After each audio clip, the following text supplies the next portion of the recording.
Hello दोस्तों, कैसे हैं आप सभी। आज की इस वीडियो में हमारे पास है यूपी बोर्ड क्लास 10th के सामाजिक विज्ञान यानी एसएसटी का क्लास 10th का 2024-25 का प्री बोर्ड पेपर। काफी ज्यादा इंपॉर्टेंट पेपर होने वाला है दोस्तों। साथ ही में आज आपको इसका फुल सोल्यूशन भी मिलेगा, क्योंकि इसमें ऑप्शनल क्वेश्चन जो है वो ज्यादा इंपॉर्टेंट होते हैं, जो आपको एमआर सीट में फिल करने होते हैं।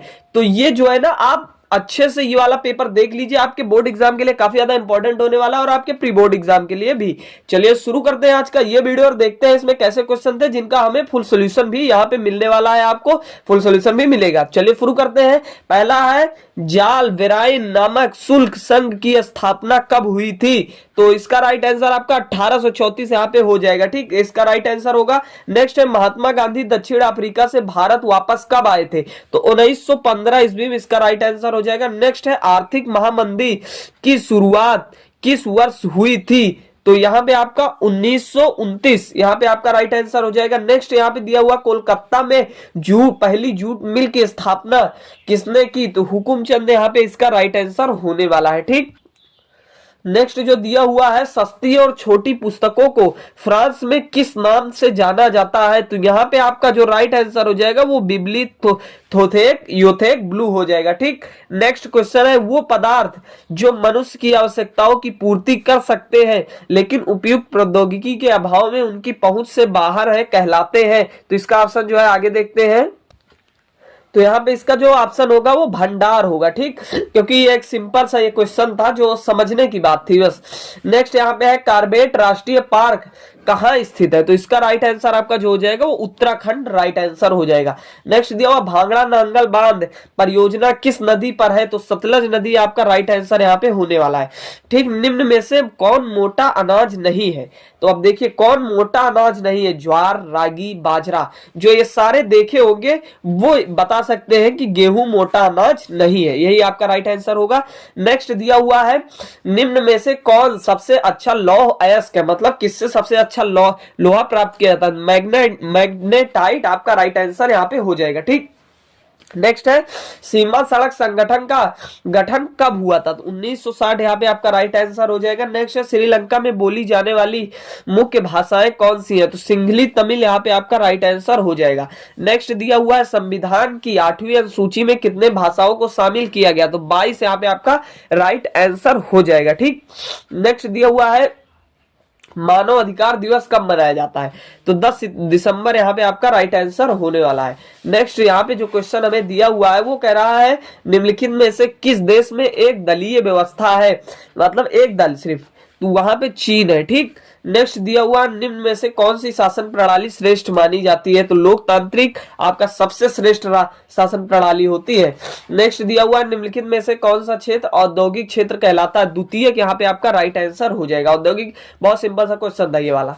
नेक्स्ट है, भारत में मुद्रा कौन जारी करता है? तो आरबीआई आपका राइट आंसर यहाँ पे हो जाएगा। बहुत सारे लोग लिख देते हैं केंद्र सरकार, विश्व बैंक, लेकिन यहाँ पे आरबीआई जो आपका प्रोफेशनल राइट एकदम आंसर होने वाला है।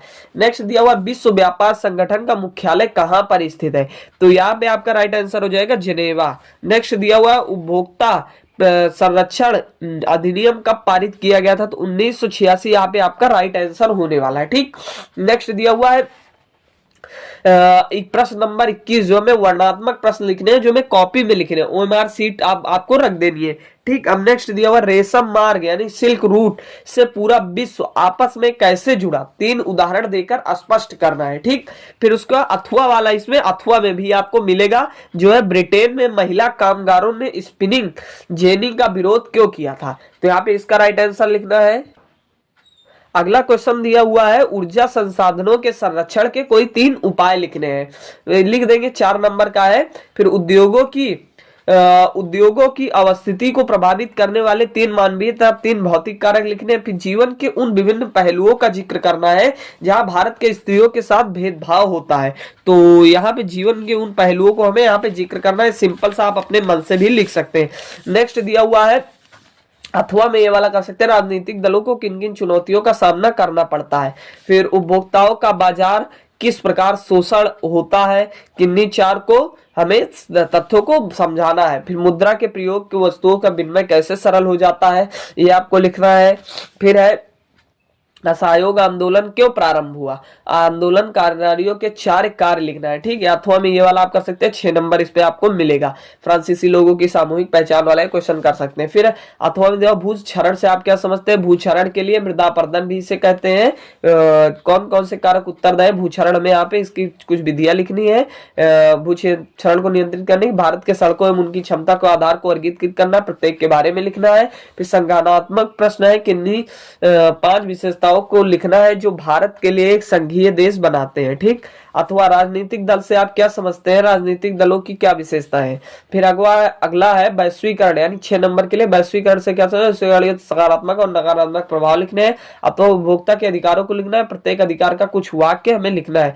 फिर अब इसके बाद मानचित्र संबंधी आपका कार्य यहाँ पे आ गया, जो पहले आपको इतिहास प्लस भूगोल यहाँ पे दोनों दिया हुआ है। ठीक, वह स्थान जहां सूती मिल श्रमिकों ने सत्याग्रह किया था, तो ये वाला आपको अपने मैप में दर्शाना है। फिर है वह स्थान जहां जलियांवाला बाग हत्याकांड हुआ, अमृतसर, यह वाला आपको दर्शाना है। फिर वह स्थान जहां दिसंबर 1920 में राष्ट्रीय भारतीय कांग्रेस का अधिवेशन हुआ। फिर वह शहर जो राजस्थान की राजधानी है, तो जयपुर आपको दर्शाना है मैप में। फिर उसके बाद है वह स्थान जहां सन 1925 में भारतीय राष्ट्रीय कांग्रेस का अधिवेशन हुआ। ठीक, तो मतलब 20 और 25 दोनों वाला आपको अलग अलग लिखना है। फिर उसके बाद इसको लिखना है, इसको सिर्फ आपको चिन्ह से दर्शाना। देखिए बहुत सारे लोग क्या करते हैं कि राजस्थान का परमाणु ऊर्जा केंद्र कहाँ है, तो उनको नाम पता होता है, वो नाम लिख देते हैं। नाम नहीं, ये चिन्ह आपको उस मैप में जो है वो बना देना है। फिर गुजरात का पतन, ये वाला चिन्ह से लिखना, पत्तन, सॉरी पतन नहीं, पत्तन, ये वाले चिन्ह से दर्शाना। फिर गोदावरी नदी कहाँ पे है, इस वाले चिन्ह से दर्शाना। फिर प्रमुख गेहूं उत्पादक राज्य, चाहे पंजाब चाहे उत्तर प्रदेश, आप वहां पे इसे दर्शा दीजिए। एक कोयला उत्पादक क्षेत्र चिन्ह हुआ, चिन्ह द्वारा। ठीक, इसी चिन्ह से आपको दर्शा देना है। अब इंग्लिश वाले भी अपना पेपर देख ले, यहाँ पे जो है वो जो लोग इंग्लिश में करना चाहते हैं, बाकी हिंदी वालों का मैंने आपको दिखा दिया है। ये वाला आप देख लीजिए, इंग्लिश वाला देख लीजिए, इंग्लिश वाले, क्योंकि इंग्लिश वालों के लिए भी काफी ज्यादा इंपॉर्टेंट पेपर है ये। फिर अगला दिया हुआ है यहाँ पे, देख लीजिए इसको।